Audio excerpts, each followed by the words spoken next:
గత కొన్ని రోజుల నుండి 2 తెలుగు రాష్ట్రాల్లో హాట్ టాపిక్‌గా మారిన హీరో 'రాజ్ తరుణ్' లావణ్యల కేసులో కీలక పరిణామం చోటు చేసుకుంది. ఈ కేసులో పోలీసులు ఛార్జ్ షీట్‌ని ఫైల్ చేశారు. పోలీసులు ఫైల్ చేసిన ఛార్జ్‌షీట్‌లో 'రాజ్ తరుణ్‌ని నిందితుడిగా పేర్కొన్నారు. ఇన్ని రోజుల నుంచి లావణ్య చెప్పిందంతా నిజమేనని, లావణ్య చెప్పినట్టు 10 సంవత్సరాలు వాళ్ళిద్దరూ సహజీవనం చేశారని పేర్కొన్నారు. లావణ్య, రాజ్ తరుణ్ 10 సంవత్సరాల పాటు ఒకే ఇంట్లో ఉన్నారని పోలీసులు పేర్కొన్నారు. లావణ్య చెప్తున్న దాంట్లో వాస్తవాలున్నాయని పోలీసులు పేర్కొన్నారు. దీనికి సంబంధించిన సాక్ష్యాలని పోలీసులు లావణ్య ఇంటి వద్ద సేకరించారని చెప్పారు.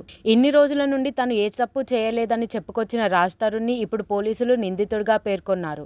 అయితే ఈ కేసులో ఇప్పటికే రాజ్ తరుణ్ ముందస్తు బెయిల్ తీసుకున్న విషయం తెలిసిందే. గత కొన్ని రోజుల నుండి 2 తెలుగు రాష్ట్రాల్లో హాట్ టాపిక్‌గా మారిన హీరో 'రాజ్ తరుణ్' లావణ్యల కేసులో కీలక పరిణామం చోటు చేసుకుంది. ఈ కేసులో పోలీసులు ఛార్జ్ షీట్‌ని ఫైల్ చేశారు. పోలీసులు ఫైల్ చేసిన ఛార్జ్‌షీట్‌లో 'రాజ్ తరుణ్‌ని నిందితుడిగా